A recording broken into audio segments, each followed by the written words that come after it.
जब मैं 8 महीने की गर्भवती थी तब मेरे सास ससुर मेरे दूध में कुछ मिलाकर मुझे बेहोश करके एक कमरे में लेकर जाते थे और रात भर मेरे साथ पता नहीं क्या करते थे। आज की कहानी कोलकाता के एक शहर की है। मेरा नाम नवनीता है। मैं अपनी माँ बाबा की इकलौती लड़की हूँ। मेरे माँ बाबा ने मेरी परवरिश में कोई कमी नहीं छोड़ी। बचपन से ही मैं एक शांत स्वभाव की लड़की थी। पढ़ने में बहुत ज़्यादा होशियार थी। जब कॉलेज का समय आया तो सहेलियों की वजह से पढ़ाई में एवरेज हो गई।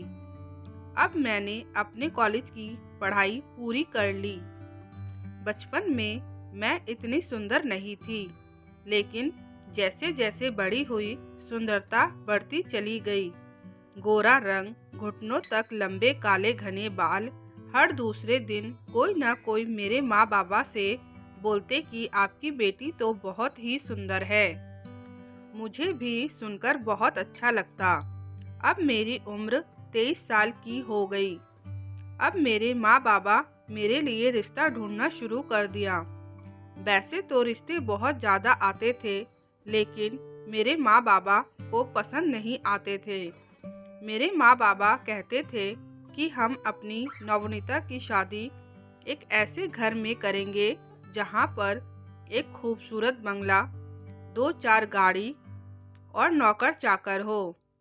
एक हिसाब से मेरे लिए इतने रिश्ते आते थे कि मेरे माँ बाबा को एक घमंड सा हो गया था कि हमारी नवनीता के लिए जैसा रिश्ता हम चाहते हैं वैसा रिश्ता तो मिल ही जाएगा।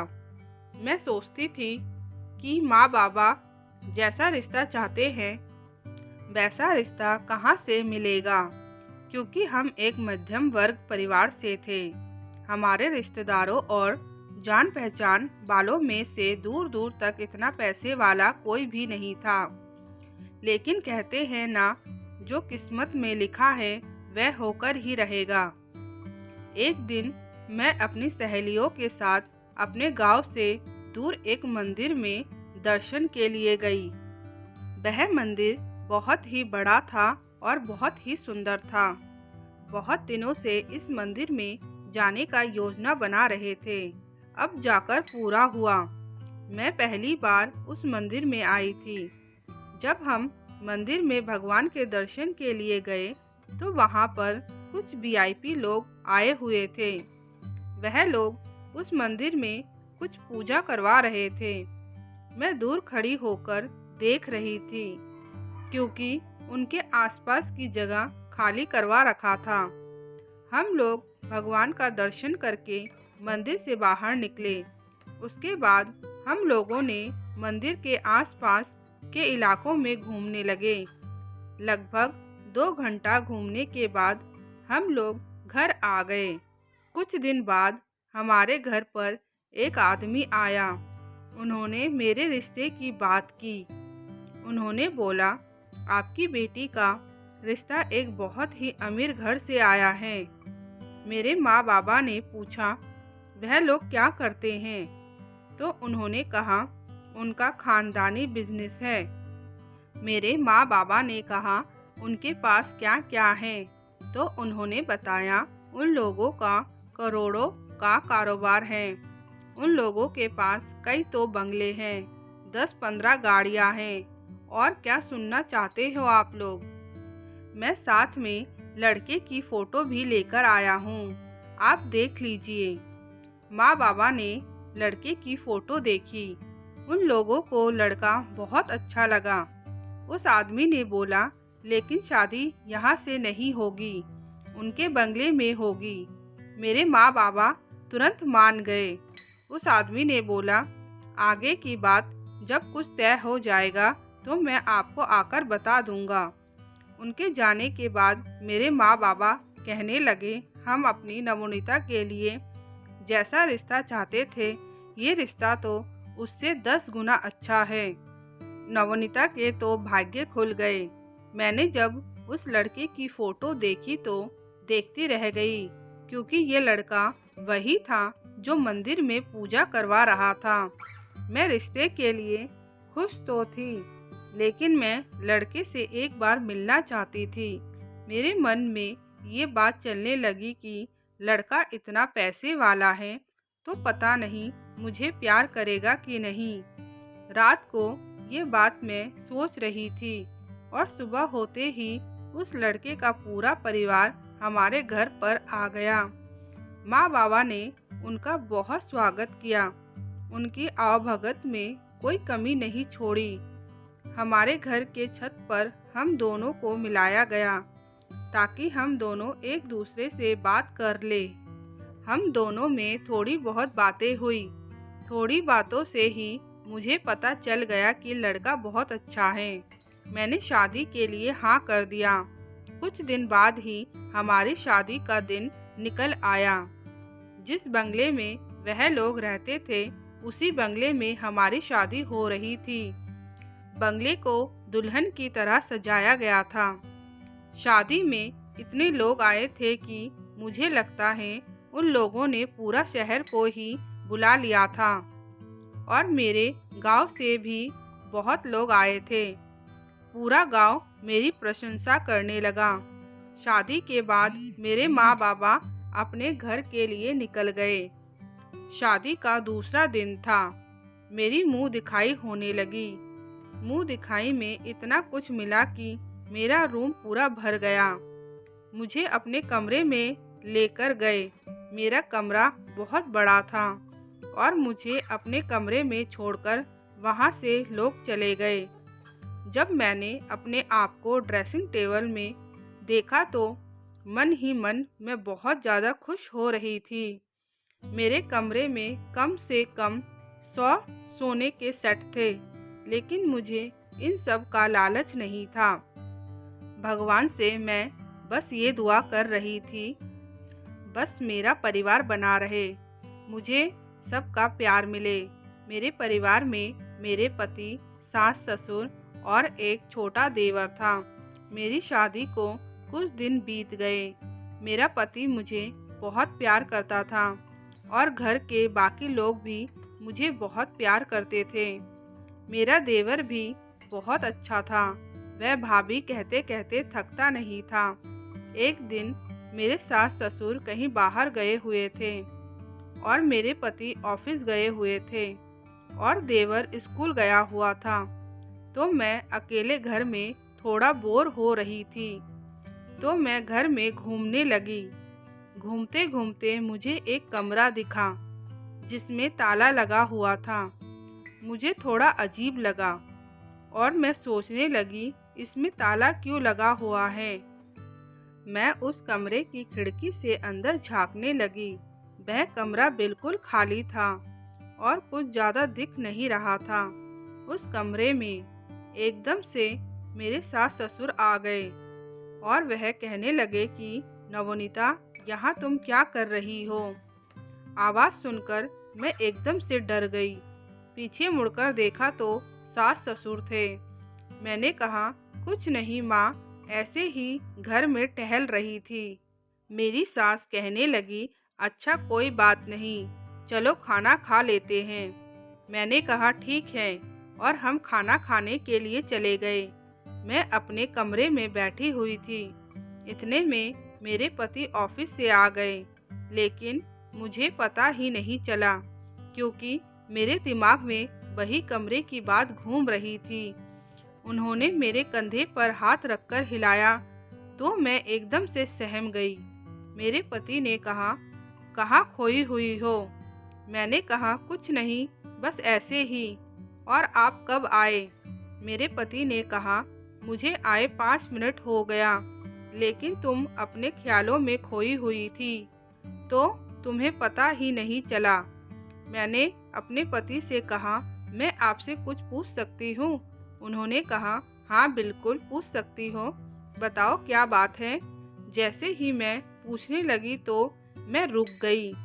मैंने सोचा, पता नहीं मेरे पति क्या सोचेंगे कि आते ही घर के बारे में पूछताछ करने लगी हैं। इसलिए मैं पूछते पूछते चुप हो गई और मैंने बात को घुमा दिया।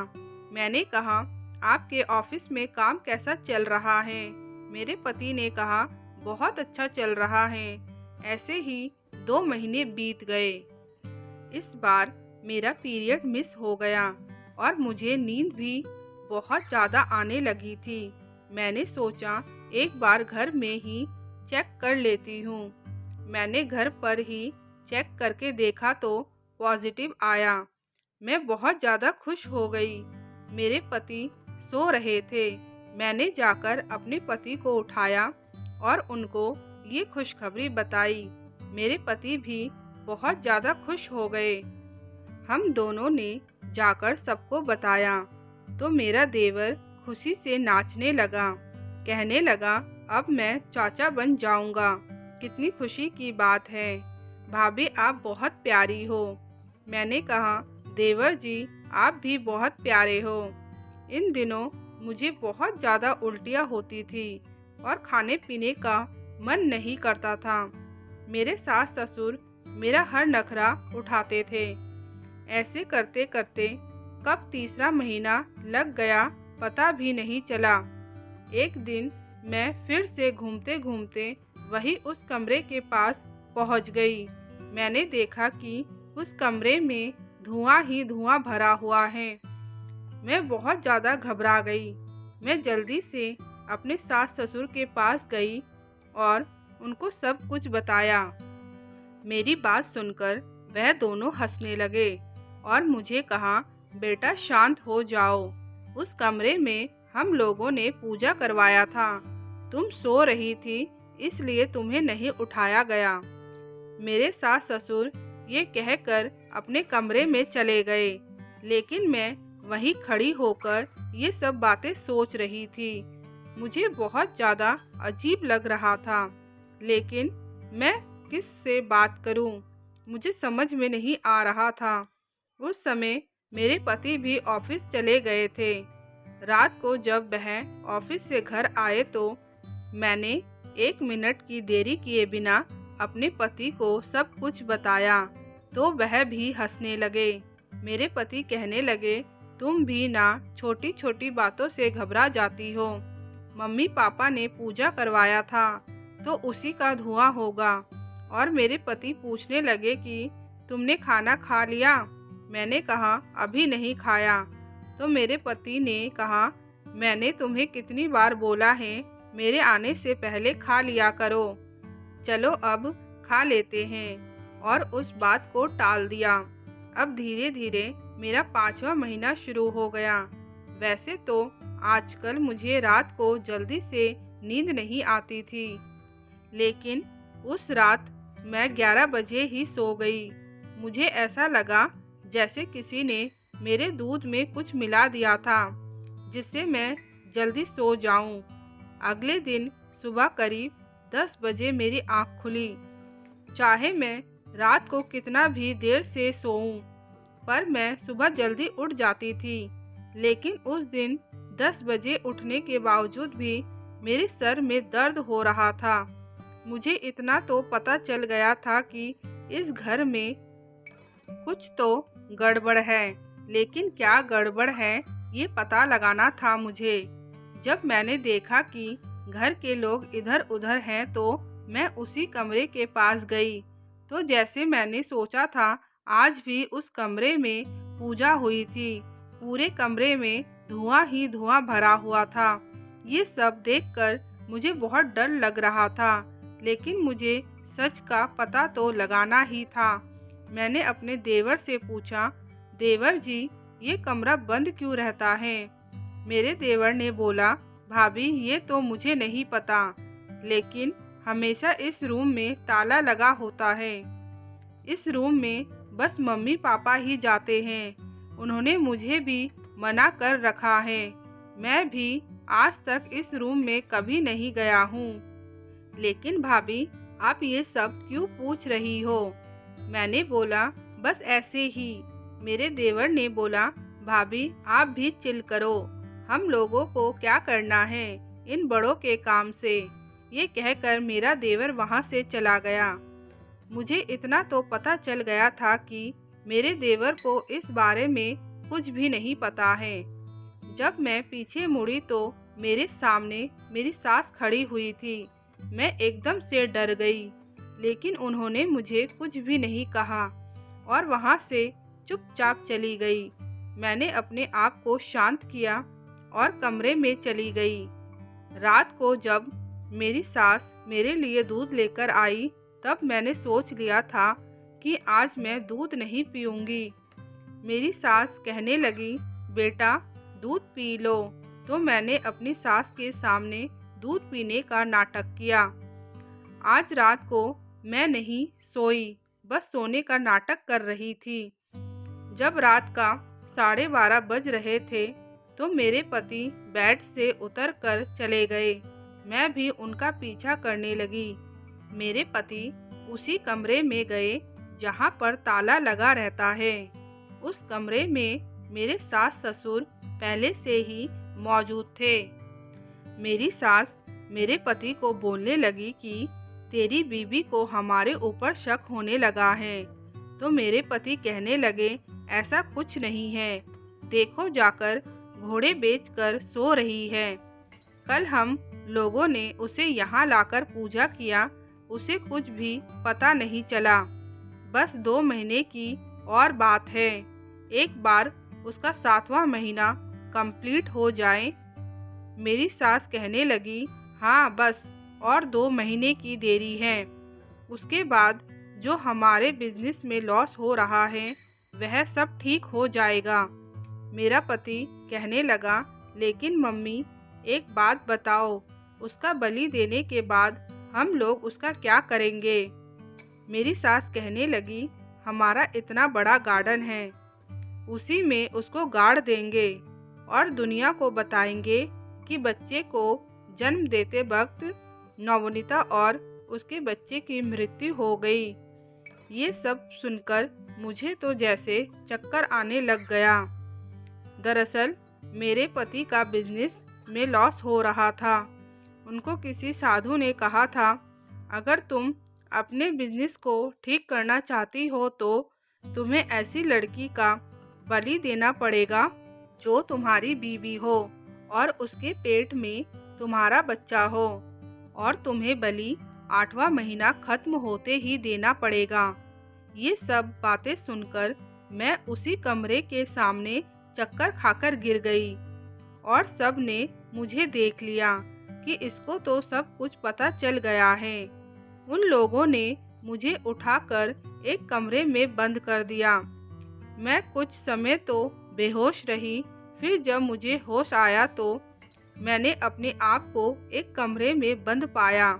वहाँ पर मेरी आवाज़ सुनने वाला कोई भी नहीं था। फिर भी मैं मदद के लिए चिल्ला रही थी।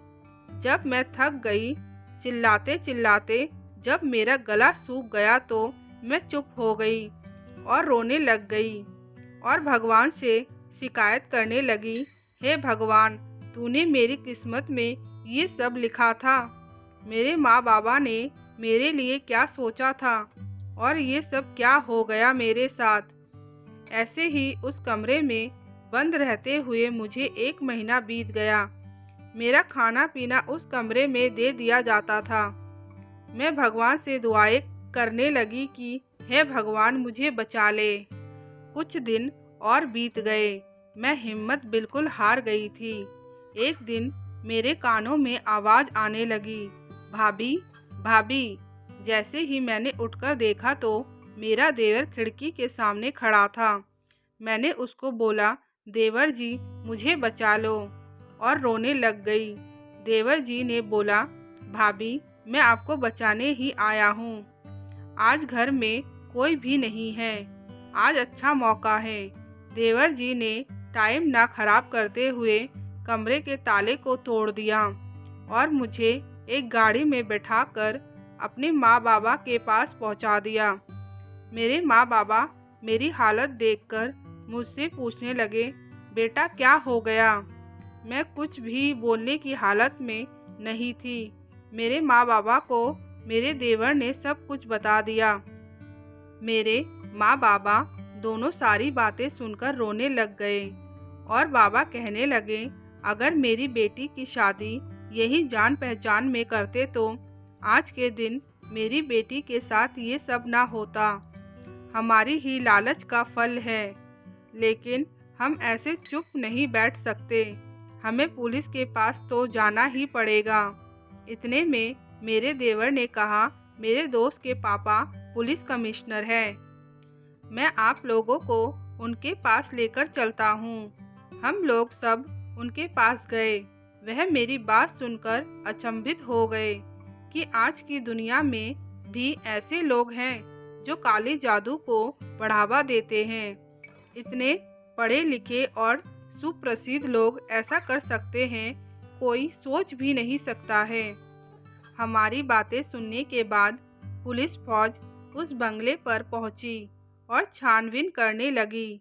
मेरे ससुराल वालों ने छानबीन करने से रोका, लेकिन पुलिस वाले नहीं रुके और छानबीन करते वक्त उस कमरे तक पहुँचे जहाँ पर ये लोग काली जादू किया करते थे।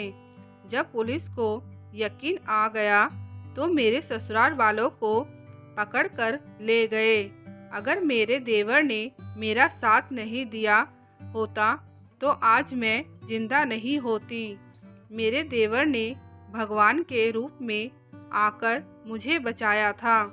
अब मैं अपने माँ बाप के साथ ही रहती हूँ और मेरी एक छोटी सी बेटी है जिसका नाम मैंने पृथा रखा है। हेलो दोस्तों, आज आप लोगों को आज की कहानी कैसी लगी कमेंट करके ज़रूर बताइएगा। अगर आज की कहानी आप लोगों को अच्छी लगे तो शेयर एंड लाइक ज़रूर करिएगा और चैनल को सब्सक्राइब ज़रूर करिएगा। Please support my channel.